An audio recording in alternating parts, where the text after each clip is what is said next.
18 horas. Notícias de Manaus, Amazonas, Brasil e do mundo. Agora na Mix. Muito bem, são 6 horas e 1 minuto em Manaus. Muito boa noite para você que está ligado na 100,7. Boa noite para você que está aí no melhor Mix do Brasil. Juntos mais uma vez com você até às 7 da noite. Mais uma edição do 18 horas de hoje, quarta-feira, dia 24 de junho de 2020. Carlos Júnior, hoje nos estúdios da Mix temos a presença de Nathalie Moraes e também do Cid Soares. Boa noite, Nathalie. Karime hoje está dando um time, né, Nathalie Moraes? Boa noite, linda. Tudo bem? Boa noite, Carlão. Boa noite, Cid Soares. Boa noite, você ouvinte. É muito bom retornar aos estúdios da Mix depois de quase 3 meses em home office. Só conversando com vocês, né, pelo telefone, ali pelo WhatsApp. Que eu nem percebi. Verdade, gente. Realmente o tempo voou e a gente não percebeu, né? Cid ficou de Boa quarentena. noite, Cid. Boa noite, tudo certinho? Bom, eu queria só falar que a gente tem boas notícias.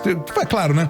Tem aquelas notícias meio tal, né? Meio chatas e tudo, mas tem muita notícia boa, muita notícia legal pra você aqui no 18 horas hoje. Acompanhe. Cid, vamos começar falando, né, que neste final de junho não teremos, olha aí, que, né, novidade, inclusive, Festival de Parintins, mas teremos live direto do Bumbódromo com as apresentações aí dos Bumbás Caprichoso e Garantido. Garantido e Caprichoso será sábado, dia 27 de junho. Então anote aí, 27 de junho, Caprichoso e Garantido se apresentando aí, os dois bois, né, se apresentando com todos os itens, exceto as galeras por conta da pandemia. Sem galera, então lá no Bumbódromo Cid Soares em Parintins, no dia 27 de junho, por conta do coronavírus. Não é isso, Nathalie? Olha, Carlão, confesso que abrir as redes sociais nesses dias tem sido, assim, realmente uma tortura, porque a gente só vê as lembranças dos anos passados, todo mundo ali recordando aquela coisa, né, de Parintins. Tem sido, Carlão, realmente uma tortura.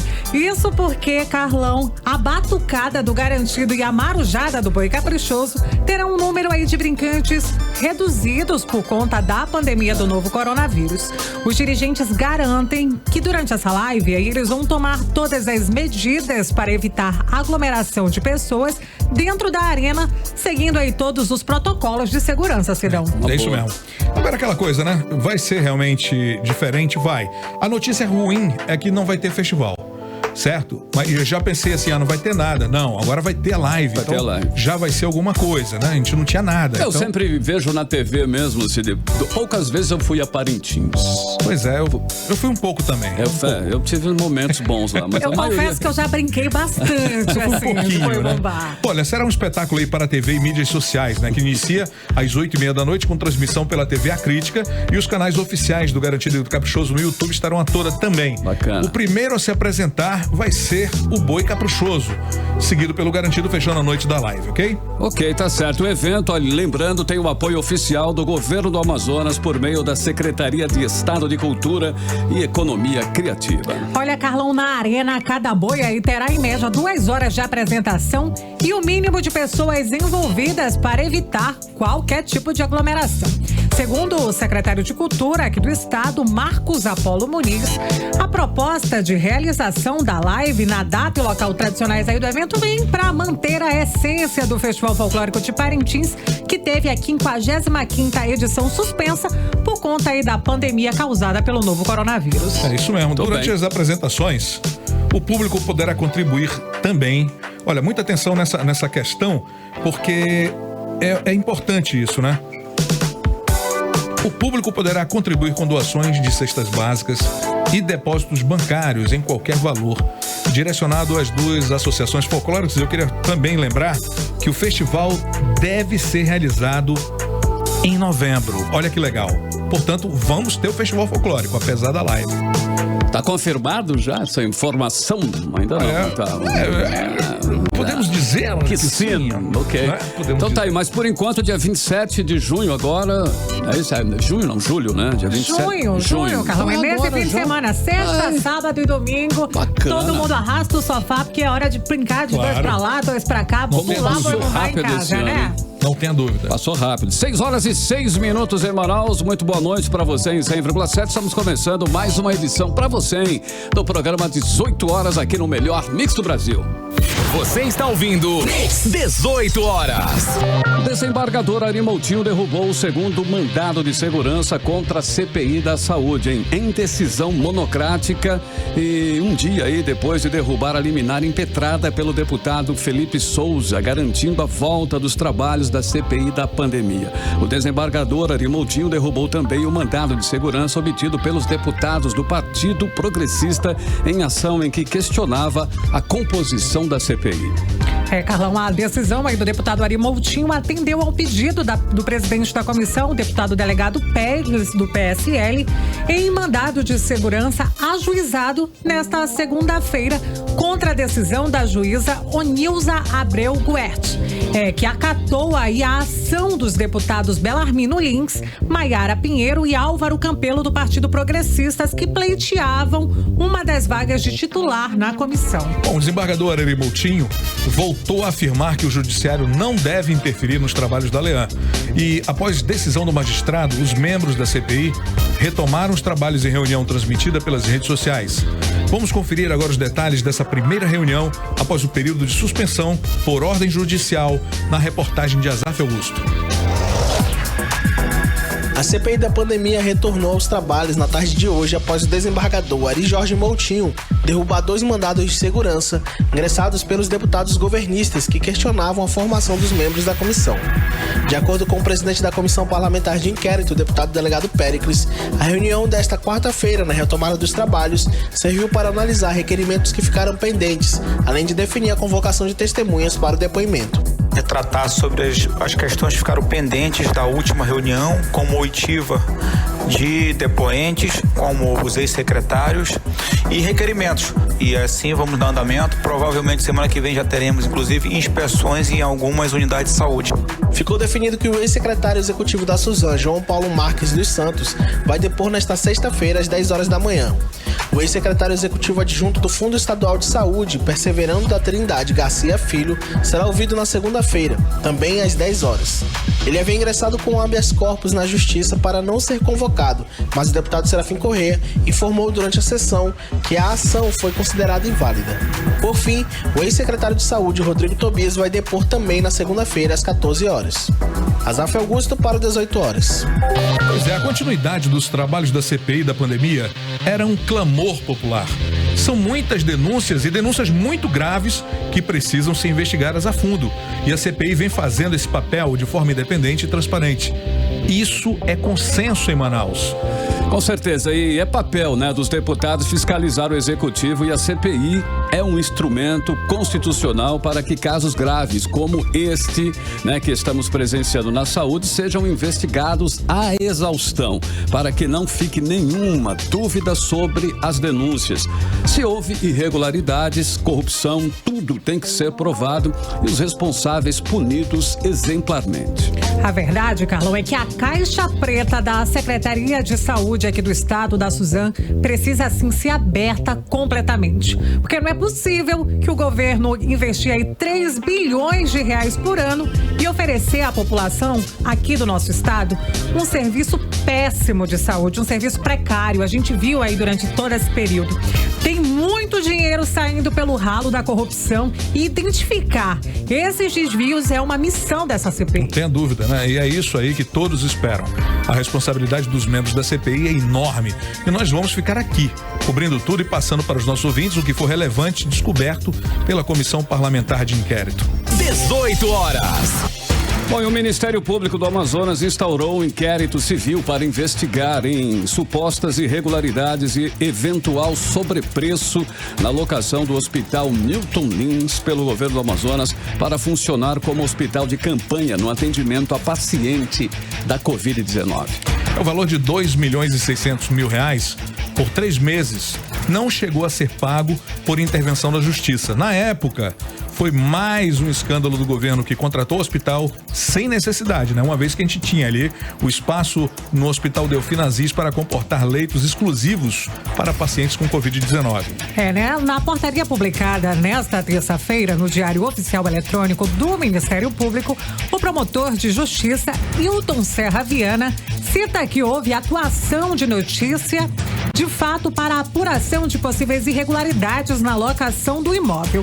Entretanto, as solicitações feitas em apuração preliminar não foram atendidas pela Secretaria de Saúde do Amazonas, a Suzam, de forma que faltam esclarecimentos aos fatos que levaram à atuação. A Suzam sempre escondeu as informações, essa é a verdade. Fez assim com a imprensa, foi assim com o Tribunal de Contas do Estado, com o Ministério Público de Contas e com os deputados estaduais. A falta de transparência é uma das marcas do governo Wilson Lima e isso, em algum momento, vai complicar a administração estadual. Isso você pode anotar. 18 horas. O presidente da Alean, deputado Josué Neto, continua mantendo o processo de impeachment do governador Wilson Lima e também do vice Carlos Almeida, parados, sem nenhuma movimentação. E deputados de oposição já começaram a cobrar o presidente, como mostra o repórter Azaf Augusto. O presidente da Assembleia Legislativa do Amazonas, deputado Josué Neto, continua travando o andamento do processo de impeachment do governador Wilson Lima e do vice-governador Carlos Almeida, mesmo com a CPI da pandemia em poucas semanas, revelando graves atos praticados na gestão da saúde. Josué vem sendo questionado quase que diariamente sobre o andamento do processo de afastamento do governador e seu vice, mas se cala sobre o assunto. Na sessão de hoje, quando foi questionado sobre o processo de impeachment, Josué Neto não deu nenhuma resposta e logo depois se retirou da sessão. O deputado Wilker Barreto pediu a volta do processo de impeachment. Para ele, a Assembleia Legislativa não pode ser pautada por operações da polícia, e sim fazer o seu papel. Esta casa não é pautado por operação de Polícia Federal. Não se abre processo de impeachment porque tem uma operação. A própria CPI já deu elementos claros que esse governo precisa ser investigado, CPI da saúde. Pedi hoje para que o presidente encobre dos líderes das bancadas para que o mesmo, dentro das prerrogativas regimentais, indique os 16 membros das comissões, da comissão, melhor dizendo. Por isso, é importante que a Assembleia Legislativa do Estado do Amazonas retome urgentemente os trabalhos de apreciação do impeachment do governador e do vice. A cobrança do parlamentar foi feita em cima de Josué por ele ter o poder de retomar a formação da comissão que vai analisar o impeachment. O caso foi judicializado, mas a própria Procuradoria da Casa informou que esse pedido de afastamento está embasado na lei do impeachment e não no regimento interno da Casa, considerado pela Justiça ineficaz para o processo. Azaf Augusto para o 18 horas. 18 horas. O Departamento Nacional de Infraestrutura de Transporte, o DENIT, publicou nesta quarta-feira o edital para a contratação de empresa que ficará responsável pelas obras de pavimentação do lote C da BR-319. Olha aí que boa notícia, que liga Manaus a Porto Velho. Segundo o ministro da Infraestrutura, Tarcísio de Freitas, serão pavimentados os primeiros 52 quilômetros no trecho que vai do quilômetro 198 ao quilômetro 250. Carlão, a pavimentação da rodovia que liga os estados do Amazonas e Rondônia vai facilitar a logística do transporte da produção agrícola de toda a região norte. A expectativa é que as obras comecem o quanto antes, ainda este ano, como informou o ministro Tarcísio Gomes de Freitas em uma live ontem à noite, ao anunciar a publicação do edital. Vamos conferir. Isso é um marco. Então, é iniciar a pavimentação da BR-319. E a gente a gente precisava começar. E a gente as pessoas vão perdendo medo, que vai ver que começamos a pavimentação, começamos a retaludar, começamos a fazer plantio, né? E esse ano, então, a gente já entra fazendo obras de arte especiais, fazendo bueiro, nós vamos fazer ponte, nós vamos ter travessias de fauna. O equacionamento correto dessa questão da drenagem vai preservar a plataforma, isso vai ser bom para o meio ambiente. Então, no final das contas, a pavimentação vai combater os processos erosivos. Colocamos a 319 com prioridade para o licenciamento, isso está no programa de parceria de investimento, ou seja, o acompanhamento do licenciamento é uma prioridade nacional e estamos tendo reuniões frequentes com o IBAMA, que está muito aberto ao diálogo. Então, eu estou muito otimista com relação ao licenciamento e que em breve nós vamos dar uma outra boa notícia, que vai ser a licitação, aí sim, e estamos correndo com o projeto de engenharia para isso, da pavimentação também do trecho do meio, ou seja, no governo Bolsonaro a pavimentação da 319 vai ser uma realidade. Eu estou absolutamente convencido que, do ponto de vista ambiental, a melhor coisa que nós podemos fazer é a pavimentação da BR-319, porque acaba com aquela degradação de áreas adjacentes à rodovia para fazer manutenção, onde a gente faz revestimento primário, que é uma coisa que não dura nada, dura, se muito, só o verão. Quando chega no inverno, aquilo tudo é lavado, aquilo tudo se perde, e aí eu tenho no próximo verão de ter a necessidade de buscar mais material em outra área para dar o mínimo de suporte, e aquilo se perde de novo no outro ano. Então é um trabalho que não faz o menor sentido e vai degradando. Ali nós temos áreas que ficam alagadas boa parte do ano. Então, para quem teme um avanço do agro, assim, são coisas de quem não conhece a região. Pensando nisso, se construiu, se costurou essa governança. Então nós temos unidades de conservação que margem todo o trecho do meio. Os nossos projetos vão prever as travessias de fauna, a travessia subterrânea, a travessia aérea, né? Todo o cuidado ambiental, porque a gente quer simplesmente conectar o estado do Amazonas com o resto do Brasil e dar uma situação melhor com as pessoas, fazer com que as pessoas não sofram. Você está ouvindo 18 horas. Olha, é importante lembrar, né, que as obras que abrangem o trecho do chamado Meião tem 400 quilômetros de extensão, onde a rodovia apresenta os pontos mais críticos. Ele só começa a ser trabalhado já no ano que vem. Então agora é uma parte bem pequena até, né? Mas ano que vem o Meião também vai ser trabalhado. Vale lembrar, viu, Carlão? O importante é começar, né, seguir o processo. O lance é que o Meião é uma área complicada. Porque dizem, né, os moradores da estrada que ali tem muita gente dinamitando a estrada exatamente para comprometer a passagem de caminhões, de veículos e tudo. Então vai ter que ter uma estratégia também de monitoramento do que acontece nessa área da estrada. É muito complicado esse processo que já se arrasta há alguns anos, né, Cid Soares? Há muitos anos. Eu quero ver realmente o governo federal enfrentar esse problema aí, que não vai ser fácil, né? Mas realmente é muito complicado, e esta com certeza é uma obra importante demais para nós aqui, que estamos praticamente ilhados aqui na região. Isolados aqui. Agora são 6 horas e 18 minutos e você está no melhor mix do Brasil. 18 horas. E olha, muita atenção, hein? O Supremo Tribunal Federal decidiu que o Executivo não pode reduzir o repasse de verbas aos poderes Legislativo e Judiciário em tempos de crise financeira. A decisão vale para estados, municípios e para a União e foi tomada nesta quarta-feira, quando a Corte concluiu a análise de ações que questionavam a Lei de Responsabilidade Fiscal. No julgamento, os ministros também validaram um trecho da legislação que permitiu o corte de salário de servidores públicos com redução proporcional de carga horária. 6h19, você está no melhor mix do Brasil. 18 horas. Bora então com a primeira, vamos abrir aí a playlist do 18 horas. A música Trolls alcançou o primeiro lugar na Billboard Hot 100 desta semana, olha que bacana. Carlão, a faixa estreou aí direto no primeiro lugar após o lançamento aí que aconteceu no último dia 12 de junho. Esse videoclipe de Trolls bateu o recorde de vídeo de rap mais visto no YouTube em 24 horas, um total, pasmem, 46 milhões de visualizações. É muita visualização. É muita gente, né? Vamos então de música com 6ix9ine e Nicki Minaj, Trolls. Playlist 18 horas. Você está ouvindo 18 horas. Bem, agora são 6 horas e 23 minutos em Manaus. Você está no melhor mix do Brasil. A primeira da playlist foi 6ix9ine, né? 6ix9ine. E Nicki Minaj. Nicki Minaj, a música Trolls em 100,7. O melhor mix do Brasil é aqui em Mix.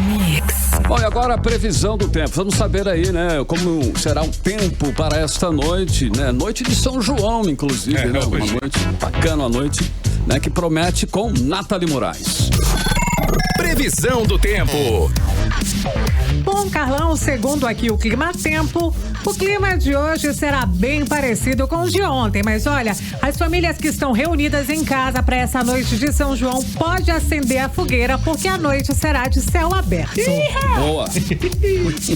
Boa. Mix. Olha, recebi já umas mensagens aqui, todo mundo questionando. O que é esse negócio do STF? Não entendi bem. Vou lá, vamos esclarecer. O STF, voltando aqui ao assunto, né? Decidiu derrubar de forma definitiva uma regra da Lei de Responsabilidade Fiscal que possibilitava a redução da jornada e do salário de servidores para equilibrar as contas públicas. A regra já estava suspensa desde 2002 pelo tribunal, mas foi hoje declarada inconstitucional pelo plenário. Deu para entender, né? Olha, fica proibido também reduzir valores de cargos, mesmo que não estejam preenchidos, ok? Ok, 6h25 e você está no melhor Mix do Brasil. 18 horas. Bom, e quem disse, hein, que só dá pra curtir uma festa junina se tiver fogueira acesa? Olha aí, quadrilha, barraca de guloseimas e aglomeração. Se não é possível ir a um arraial como nos velhos tempos, um novo normal, o arraial agora pode invadir a sua casa, né? Novo, né? Esse é com as comidas típicas, né? Lá vai. Cara, eu não consigo fazer nada para emagrecer, meu irmão. Olha o que aparece aqui. Aquelas esperadas comidas típicas, né, de todos os anos aí, para serem saboreadas, agora podem ser entregues via delivery. E tem muito empreendedor se reinventando aqui em Manaus, como explica a nossa querida repórter Nathalie Moraes. Bora lá.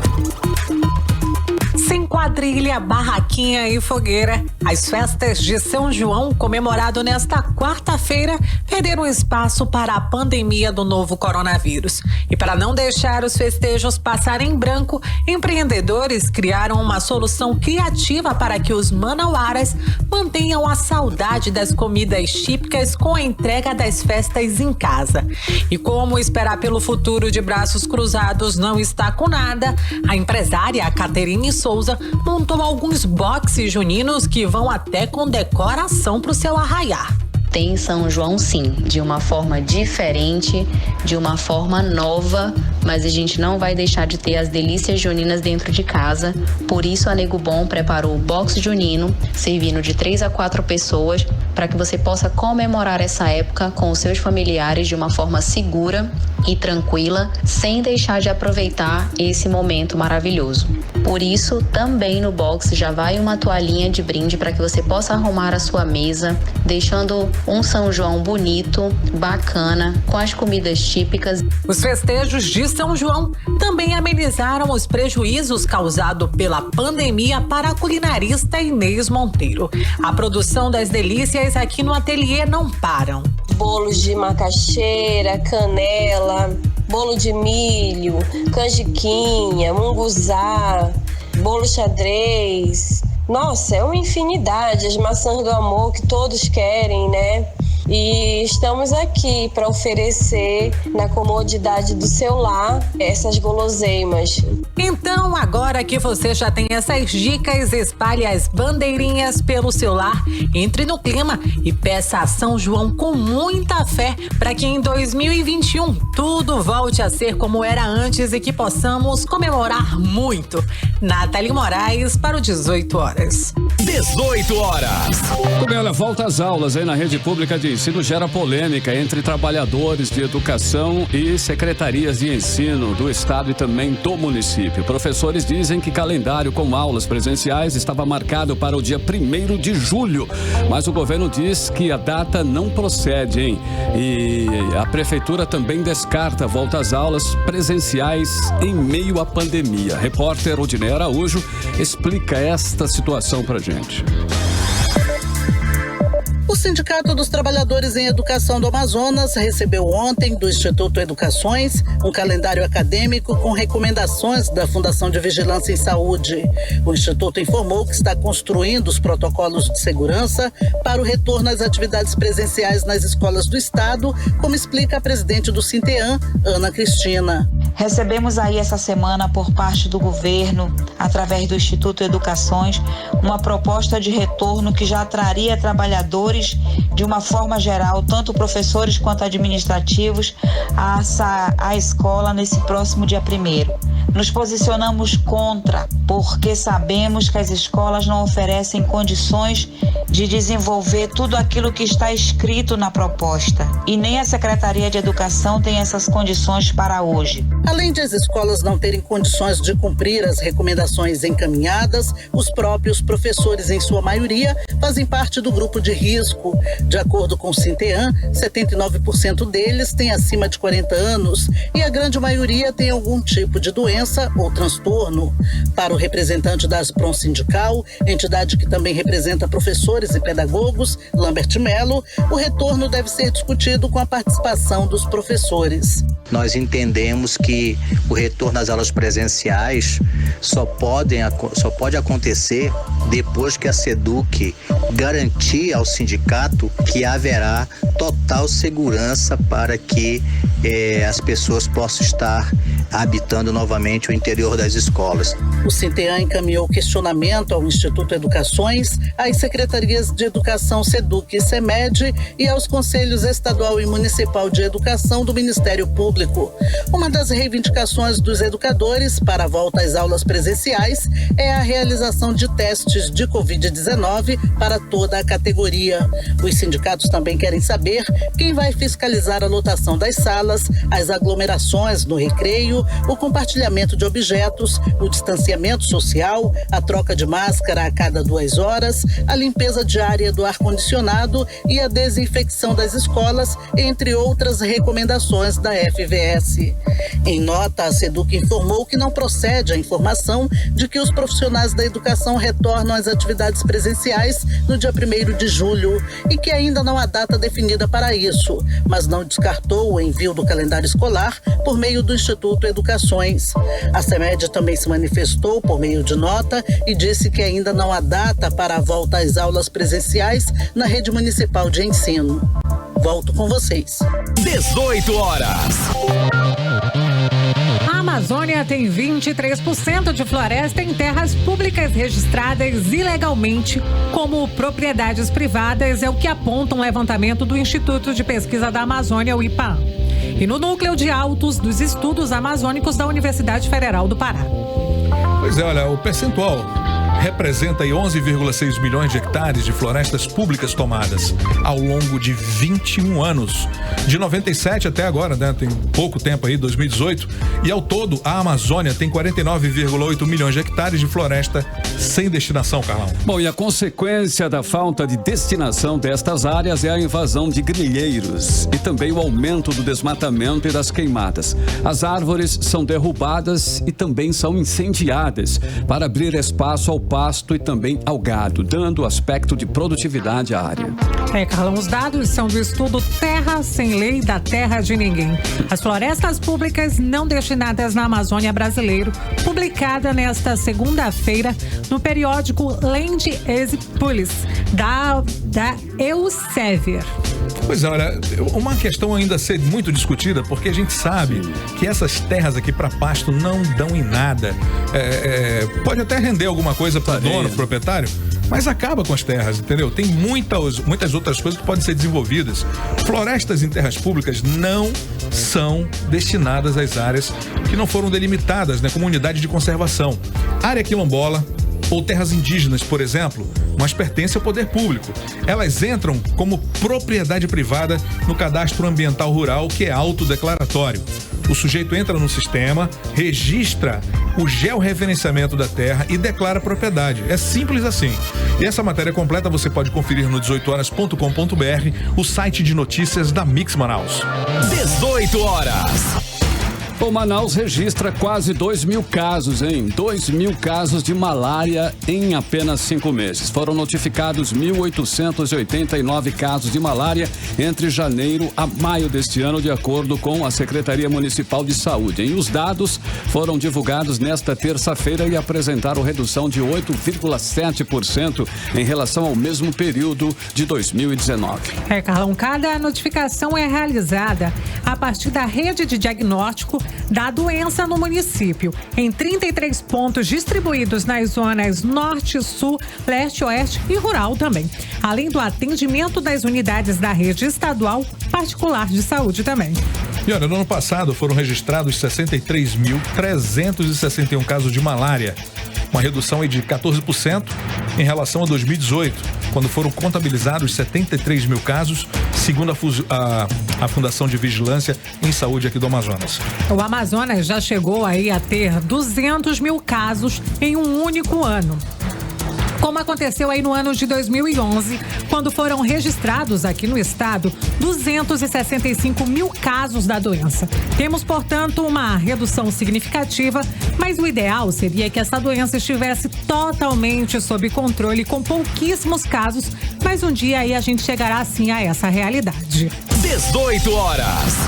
Olha, 6 horas e 34 minutos, Emanuel Cid Soares. Ok. Hoje é quarta-feira, né, Carlão? Quarta-feira. Dia dos comentários da nossa colunista Nafice Bacri Valós. Vamos conferir. Aos amigos e aos ouvintes da Rádio Mix FM, o meu boa noite. Nesta segunda-feira, nós conversamos a respeito do destino político a ser dado às eleições municipais de 2020. E no programa 18 horas, nós dizíamos que a matéria seria votada na terça-feira no Senado da República e que, por acordo de líderes, o texto seria aprovado através de um substitutivo. E nós vimos acontecer um dos mais ágeis processos de votação, que inclusive, e também por acordo de líderes, ocorreu em primeiro e segundo turno, sem o usual intervalo de 5 dias. Assim, o Senado aprovou na noite desta terça-feira, por 67 votos a 8, as novas regras para as eleições municipais que transferem a data do primeiro turno para o dia 15 de novembro e do segundo turno para o dia 29 de novembro. E como dito no programa 18 horas, ficam também prorrogadas as datas de convenções partidárias e de prazo de desincompatibilização, entre outras. E agora, a matéria aguarda a manifestação da Câmara Federal, onde ela esbarra em algumas resistências que colocam em xeque a liderança do presidente Rodrigo Maia. Portanto, vamos aguardar que o texto do Senado venha a ser confirmado pela Câmara dos Deputados. Mas com um olhar nos acontecimentos em Brasília e o outro no meu Amazonas, eu digo que renasceu em mim a certeza de que a justiça tarda, mas não falha. E renasceu também a esperança por uma decisão em segunda instância que restaurou os trabalhos da CPI da Saúde e permitiu que os membros desta CPI recomeçassem as investigações do mau uso dos recursos destinados a combater a pandemia no Amazonas. E agora nós esperamos que a conclusão e os términos dos trabalhos desta CPI findem, mas findem a tempo de evitar novos desastres patrocinados pelo senhor Lima. Eu sou Nafice Bacri Valós e desejo a todos uma boa noite. 18 horas. Olha, muita atenção, o governo do Amazonas pagará amanhã, quinta-feira, e sexta-feira, dia 26, a primeira parcela do 13º salário dos servidores públicos aposentados, pensionistas e da ativa. O valor da folha é de 229 milhões e 100 mil reais. E o ministro do Supremo Tribunal Federal, Alexandre de Moraes, acolheu o pedido da Polícia Federal e da Procuradoria-Geral da República e determinou a soltura da extremista Sara Giromini, né, e de outros 5 integrantes aí do movimento extremista 300 pelo Brasil, mas determinou que eles passem a usar tornozeleira eletrônica e fiquem proibidos de manter contato entre si. 6 horas e 37 minutos e você está no melhor Mix do Brasil. Boa noite. 18 horas. Segunda da playlist de hoje, chegando em 100,7 aqui no melhor Mix do Brasil. Programa 18 horas, a informação para você até às 7 da noite. Olha aí, Cid Soares, Sing It Back. É uma música aí do duo inglês-irlandês, né? Que é o Moloko. Essa música aí apareceu pela primeira vez, Carlão, em versão original no segundo álbum de Moloko. E agora nós vamos ouvir uma versãozinha de Sing It Back, feita pelo DJ italiano Moreno Pezzolato. Confira agora aqui na Mix a versão estendida de Sing It Back. Playlist 18 horas. Você está ouvindo 18 horas. 6h42, o melhor Mix do Brasil, a versão aí Mix Extended, né? A versão estendida de Sing It Back. A música que você conferiu aí na segunda da playlist de hoje em 100,7, o Moreno Petzolato, no melhor mix do Brasil. Boa, né, CD? Boazaço. Bacana. Agora 6h42, boa noite. Mix. Bom, agora vamos saber, hein, como será o tempo para amanhã. Amanhã é quinta-feira, amanhã será quinta-feira, dia 25 de junho de 2020. É com você, Nathalie Moraes. Previsão do tempo. Carlos Júnior, nesta quinta-feira, o clima será bem parecido com o de hoje, segundo aqui o site do Clima Tempo. As temperaturas devem chegar aí no mínima de 23, máxima de 33 graus.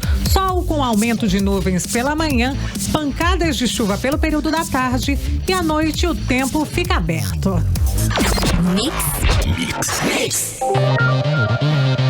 E o Ministério Público do Amazonas ingressou com a ação para as empresas de telefonia móvel a ressarcir os clientes pelos danos causados. A gente vai conferir mais detalhes sobre esse assunto a partir de agora na reportagem de Cíntia Blink. Péssimo. Essa é a palavra usada por moradores do interior do Amazonas quando o assunto é o serviço de telefonia móvel. Para o prefeito de Amaturá, Joaquim Corado, as relações interpessoais são afetadas negativamente. A oferta de serviço é de péssima qualidade. A procura é maior do que a oferta. Ela afeta a vida das pessoas, não só na relação comercial de compra e venda, na interpessoal.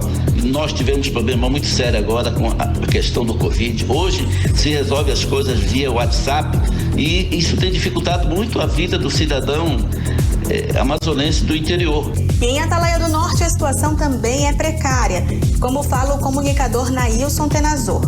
Na cidade existem 2 operadoras de telefonia celular, Vivo e Claro, que desde quando começaram a operar, prometeram, oferecer à população telefonia e internet de boa qualidade e velocidade.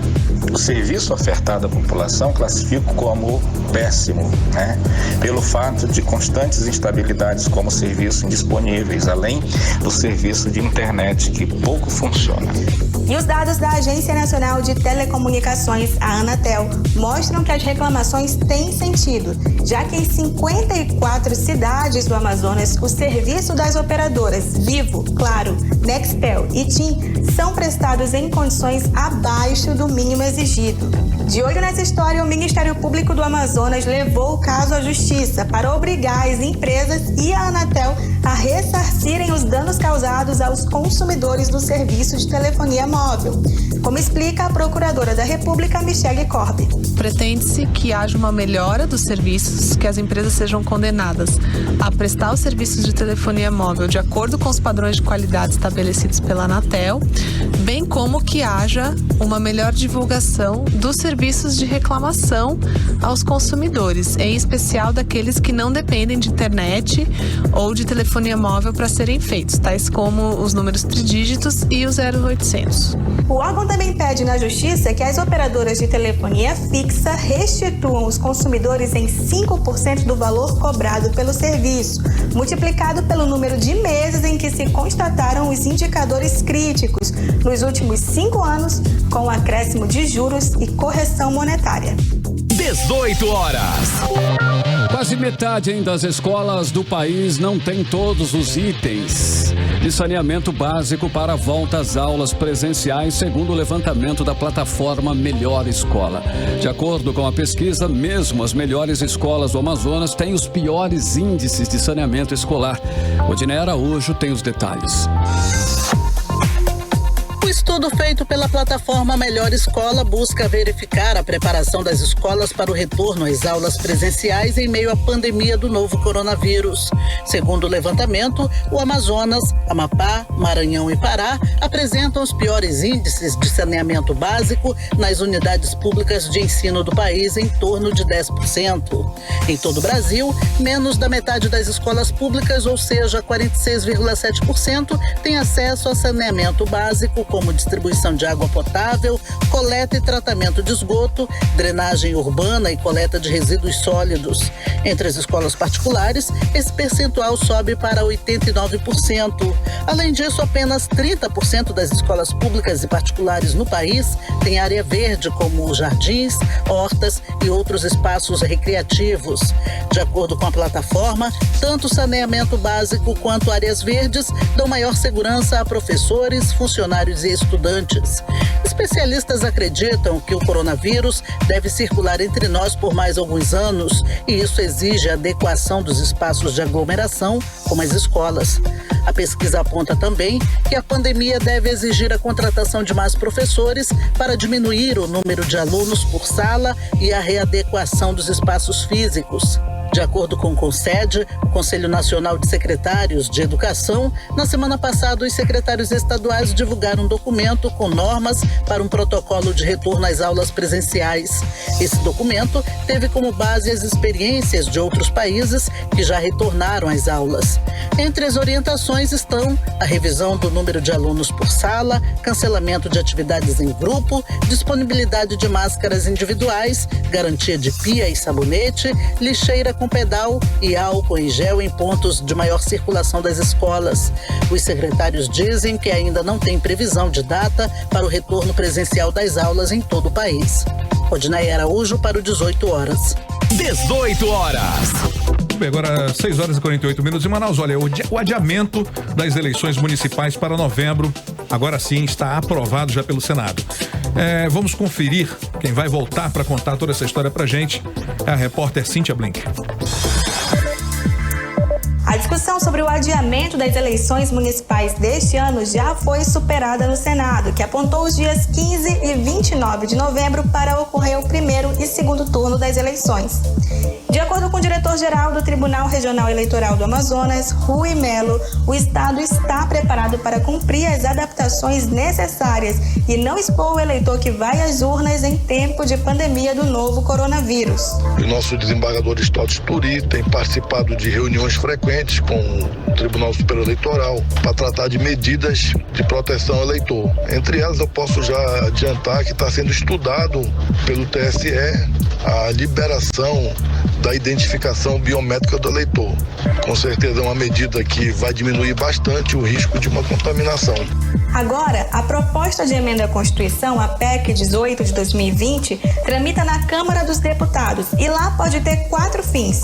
Primeiro, os deputados podem simplesmente ratificar a decisão dos senadores, mas a Câmara também pode alterar o texto e, nesse caso, ele volta para o Senado para ser votado novamente. E há também a chance dos deputados simplesmente retirarem essa matéria de pauta.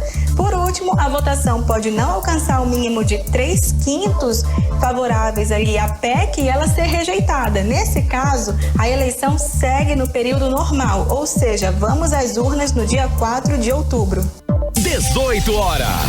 Também 6 horas e 50 minutos em Manaus. Olha só, a última da playlist de hoje, do 18 horas, vamos fechar com uma grande parceria. Aliás, Carlão, essa canção, ela é tema aí de uma campanha da ONU, sabia, filhão? É isso mesmo, Nathalie. E agora nós vamos ouvir esse tema de campanha da ONU com Isa e Mayor, Let Me Be The One. Playlist 18 horas. Você está ouvindo 18 horas. 6h54 em a saideira de hoje da playlist do 18 horas. Isa e Mayor, Let Me Be The One, musicão. Aqui no melhor mix do Brasil. Mix. Olha, o Hospital de Campanha da Prefeitura de Manaus encerrou oficialmente as atividades. A unidade atendeu durante a pandemia cerca de 757 pacientes, registrando 611 altas médicas e 146 óbitos. Agora, a estrutura volta a ser preparada para funcionar como um complexo educacional, como explica a nossa repórter Nathalie Moraes. Foram 71 dias de funcionamento, resultando na recuperação de 611 pacientes, o que representa 81% de pacientes com êxito no tratamento na unidade hospitalar. Esses são alguns dos números do hospital implantado nas dependências de uma escola inaugurado ainda no mês de abril durante o pico de casos do novo coronavírus em Manaus. De lá para cá, 757 pacientes deram entrada no espaço, registrando 611 altas médicas e 146 óbitos, sendo a unidade hospitalar com menos mortes durante esta pandemia. Agora, a estrutura volta a ser preparada para salvar vidas novamente, mas como um complexo educacional, como explica o prefeito Arthur Neto.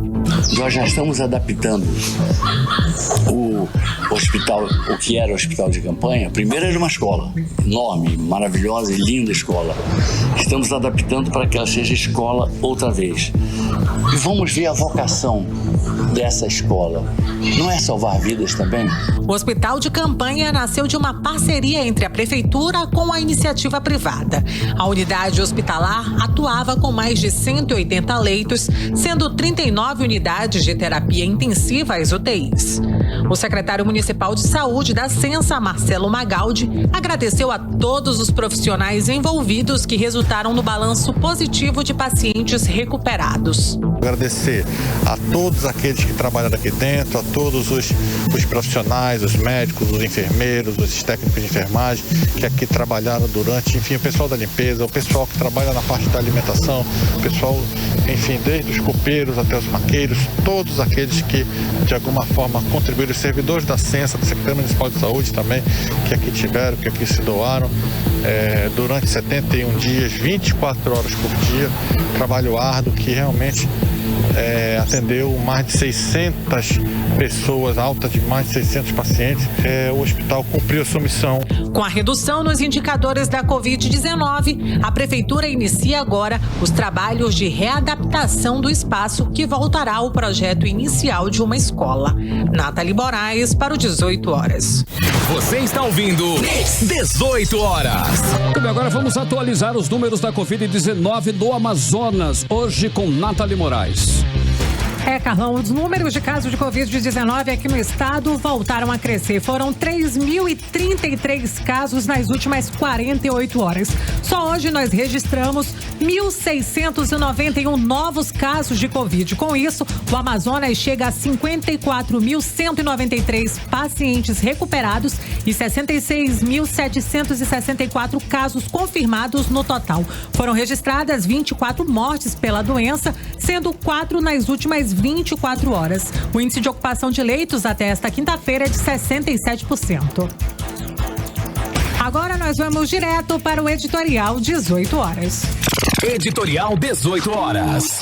O IBGE divulgou hoje a pesquisa PNAD Covid-19 de maio. Os números são muito preocupantes em todo o Brasil, mas piores ainda para a região norte. Em maio, 15% dos trabalhadores do norte estavam sem remuneração, quase 1 milhão de pessoas. Em maio, mais da metade das casas da região norte receberam auxílio monetário do governo relacionado à pandemia, no valor de R$ 847.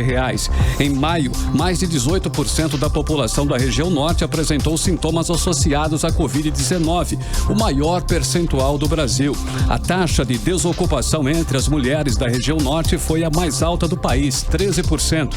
E 23,3% dos trabalhadores do norte foram afastados do trabalho pela pandemia, quase 1,5 milhão de pessoas.